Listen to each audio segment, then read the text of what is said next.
So for the last 3 weeks of this course, we're moving into topics that are all related to one another, starting off with the idea of regular languages and regular expressions, which you may have encountered in some form or another, but we're going to talk about it in a very specific way for this course. Now, why are we talking about regular languages and regular expressions? Well, it turns out that when it comes to making software, it's very, very useful for you to be able to look at just a big old block of text and stuff and be able to identify strings that match a specific format.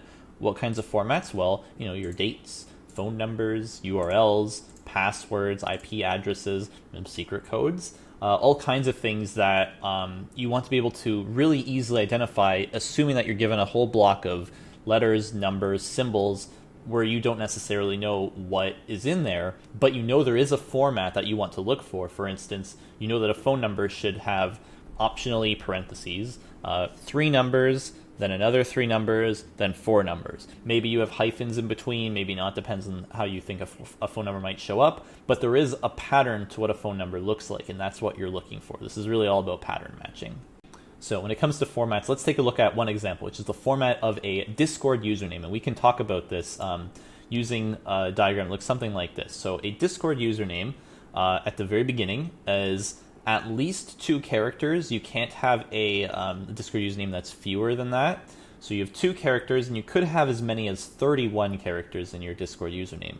So there's a little loop here to indicate that you can have character, as many as you want, up to 31 maximum, at least 2. After that, you have to have a number sign, followed by exactly 4 numbers. And the numbers are between, of course, 0 and 9. Once you have your 4 numbers, you have reached the end of your Discord username. So this is a specific pattern that we might want to look for in a block of text if we're looking for Discord usernames. Now, to go forward with our discussion of regular languages and other related topics, we need to have some terminology that we all agree on and can understand. So let's start off by talking about the alphabet. So alphabet in this context is a finite set of symbols. So you are probably familiar with the binary alphabet because it's 0s and 1s, the English alphabet, A, B, C, D, up to Z, and there are many, many, many more. We denote a alphabet using the Greek letter sigma, just like this. However, this is the one that has nothing to do with summations. So you're not going to see summations when you're seeing sigmas here. It's not going to have the lower and upper parts to it. It's just going to be sigma by itself, and that means an alphabet. Now, given an alphabet, we have strings, and a string, or a word, is a finite sequence of symbols from that alphabet. For instance, here are some strings from the alphabet 0, 1, 0, 1, 0, 1, 1, 0, 1, 1, 0, and so on. So each English word you can think of is a string over the alphabet A, B, so on up to Z. So brace, yourself. A special string, the empty string, we will denote with this small epsilon character, is a string over any alphabet because it doesn't have any characters in it. Now, given a string, we use the bars around it to denote the length of the string, and the length of the string is how many characters it has. So the length of brace is 5, there are 5 characters. The length of this is 6, there are 6 characters. The length of the empty string is 0. Also, the sigma with the number n up here in the corner is a set of all strings in the alphabet sigma that are of length n. So if I have sigma of 1, it's all just individual characters. If it's 2, it's all 2 character words. And then sigma with the star here means the set of all the strings in the alphabet, any possible combination. Now, a language over an alphabet is a subset of all the possible strings you could create from the alphabet. So in other words, it's a subset of sigma star. For instance, the set of all English words is a language over the alphabet of the English things, but just because you have characters from the English alphabet doesn't mean that what you have there is a word. So if I just take, B, B, B, B, B 5 times, great, that's a string I can pull from the alphabet, but that's not part of the language that we're talking about, which is why it's a strict subset of all the possible strings you could form from it. I could form 5 Bs from the alphabet, but it doesn't mean it's a word in this language. Languages can be finite or infinite size, so the English language is finite. And suppose we are dealing with the alphabet that's just ABC. Well, the language that's just empty string A, B, and triple C is finite, because there's only 4 things in it. The language of words from ABC where the word is 3 or fewer characters is finite. You can actually count through all of them. Empty string A, B, C, A, B, A, C, and so on. However, the language which is words from ABC where the word has the same number of A's and C's is infinite, because I could say ABC, a BBC, a BBBC, and so on and so forth, and it has the same number of A's and C's, and I can make an infinite number of these words that all meet this criteria. Now, given what we've just seen, here is the first problem we'll talk about in class. Suppose we have an alphabet and a language over that alphabet. Is sigma star a set where sigma is not? Is L a subset of sigma? Is sigma a subset of L? Can L be infinite while sigma is finite, or are more than one of these true? Another problem we'll talk about, consider the alphabet that's just 0 and 1. What is sigma 0, union sigma 2, union sigma star? And here are some options that are there. Now, given the languages that we have, we can perform some operations on them. So suppose we have two languages, L and M, which are in sigma star, our alphabet, any combination of characters. Here are 3 operations you can use from L and M to make new languages. We have union. So the union of L and M is all the strings from L together with all the strings from M. So L union M is, formally speaking, all the words in sigma star where they're either in one alphabet or the other. We have concatenation. We take a string from L and a string from M, and we just put one after the other one. So LM is the set of X, Y, which are from sigma star, where X is an L, Y is an M. And finally, we have clean star, which is denoted with the star symbol up here, which is all the strings that can be formed by concatenating 0 or more strings from L. And so formally, it looks something like this. L star is, first off, you can have the empty string. That's one option. Or you can have X in sigma star, where you have W1, W2, so on up to Wn, such that X, the word we're trying to form, is just a bunch of words, W1, W2, so on, all stapled one after the other for any N that helps you get that done. Let's take a look at some examples of formal languages. So consider our binary alphabet, 0, 1. We have one language which is just the specific 0 and 1. There are 2 words in there. It's 0 and 1. Those are your only options. We also could have the language L2, which is 0, n, and 1n, where n is greater than 0. This is an infinitely sized language, and basically it looks something like this. You have 0, 1, 0, 0, 1, 1, 0, 0, 0, 1, 1, 1, and so on.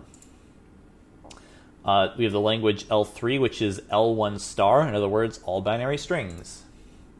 Alternatively, we can look at the ASCII alphabet, so everything on your keyboard pretty much. We have language L4, that's all the words on this slide. That's one option.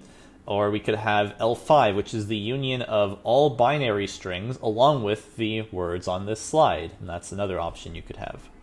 Now, consider these languages. L is specifically A and BB, and M is an empty language.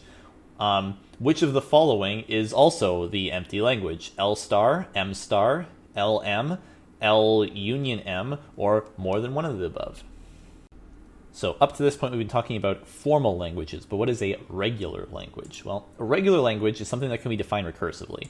So the empty set and the empty string are regular languages. For any symbol in sigma, that symbol by itself is a regular language. And if L and M are regular languages, then so are the union of L and M, the concatenation of L and M, and L star. The string representation of a regular language is a regular expression, or a regex. Now, be warned that regexes you'll see in this course are not the same as regexes you'll see in other courses, so make sure you don't confuse the two, because we won't accept in this course the same terminology that you might see in something like CSC237. So here's a real quick exercise. We want to prove that this language, which is A and AA, is a regular language. So here's our proof. First off, we know this A is regular by the definition of what a regular language is. I'm blocking a little bit of this. I guess I can move out of the way. Which means that AA is regular because the concatenation rule allows us to take A, which is regular, and concatenate it with itself, also regular, to make a regular language here.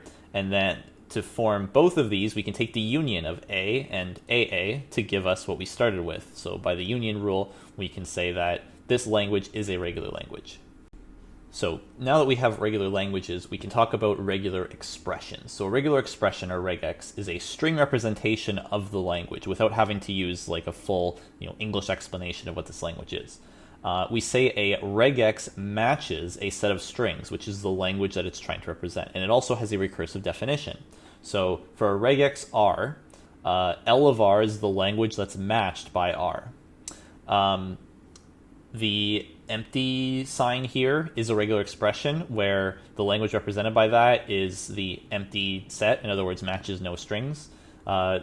Epsilon is a regular expression. The language represented by that is just the empty string. And then for all symbols in the alphabet you're dealing with, that symbol is a regular expression where the language that's represented by this symbol is just the set of that symbol. So these are all the base cases, and then there's more. So unsurprisingly, we have the same three rules that apply to our regular expressions as the regular languages. So if we have R, R1, and R2 are regular expressions, then R1 plus R2 is a regular expression which denotes the language that's the union of the language from R1 and the language from R2. R1, R2 is a regular expression. The language that represents is the language represented by R1 concatenated with the language represented by R2.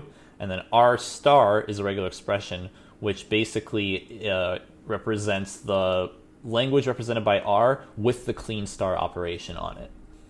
So another exercise for us to go over in class, we want a regular expression for this language, which is from the binary alphabet where it starts with 0, 1, but doesn't end in 0, 1.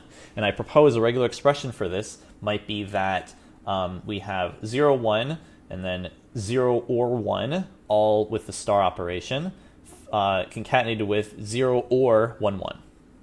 Now, is M a subset of the language represented by this? Is that language a subset of M?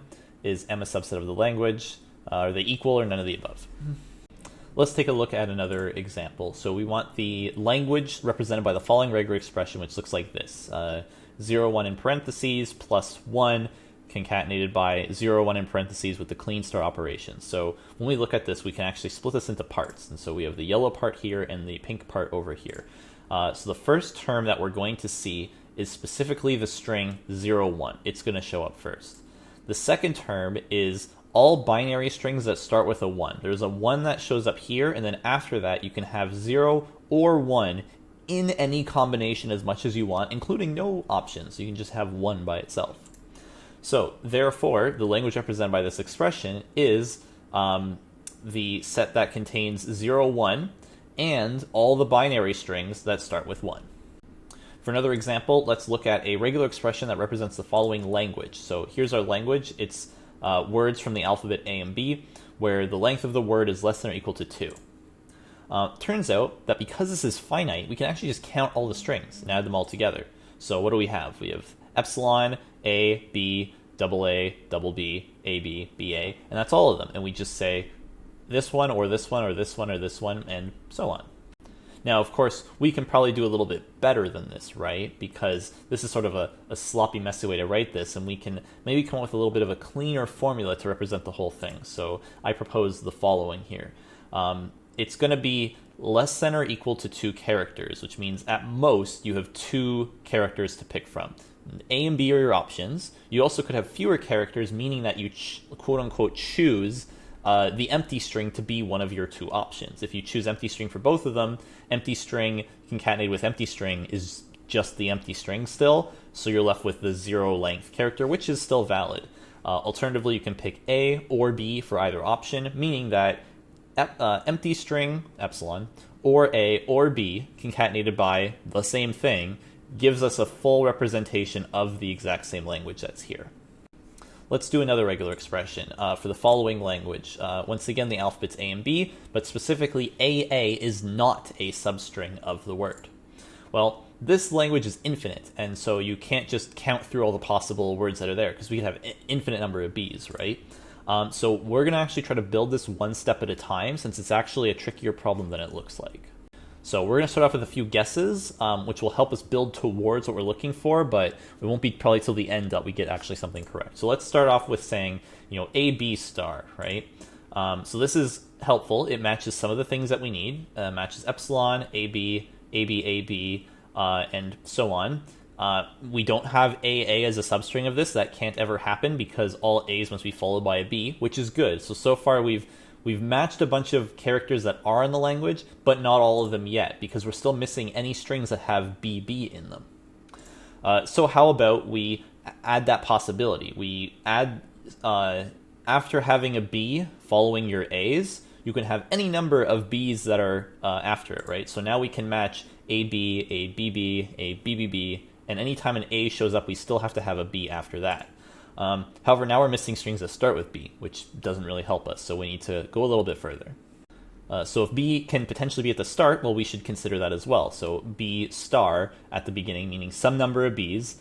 Then we have A, followed by always a B, and then any number of B's can be after that. And anytime A shows up, B's still have to appear after that. So that helps, because now we can match strings that are just B's if we really need to. We can choose 0 options from this parentheses and be happy because AA doesn't show up.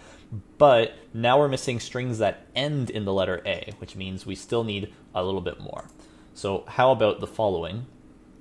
The same thing we just had, but at the very end, we can either terminate with a single, with an empty string. In other words, we're done, which means nothing really has changed. Or we can add an A to the end optionally, but if we add an A to the end, it cannot have any more characters after it, because at that point we are done. And hooray, we're finished. This is exactly what we were looking for. Let's try another example. Language from the binary alphabet where the 5th symbol from the right is a 1. Well, a regular expression would be, you can have any number of zeros and ones at the beginning, but at some point you need to have a 1 as the 5th symbol. And if it's the 5th symbol, that means that there need to be 4 more that are to the right of that. So it can be 0, 1, or 0, or 1, or 0, or 1, or 0, or 1. Here is another problem we'll talk about in class. Consider the regular expression, which is this one here. Which of these describes the language matched by that regular expression? So here's one last example to take a look at. Here is a somewhat messy looking regular expression, and we ask the question, can you simplify this so that it has just straight up fewer characters to represent the same thing? Well, what is this actually representing here? Well, at the very beginning we have any number of repetitions of the number 10, followed by either the empty string or a 1. On the other half, we have 0 or 1 repeated as many times as we want, followed by the empty string or a 0. So you could probably describe this language then as any binary string with alternating symbols. You never have duplicates in here. There's no possible way that that can happen. So for instance, 1 0 1 0 1 is okay. We just take 1 0, then 1 0 again, and then finish with a 1.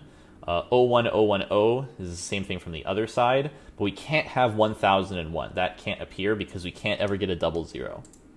Now, something we notice when we look at all these possibilities is that specifically the term 0 1 is repeated.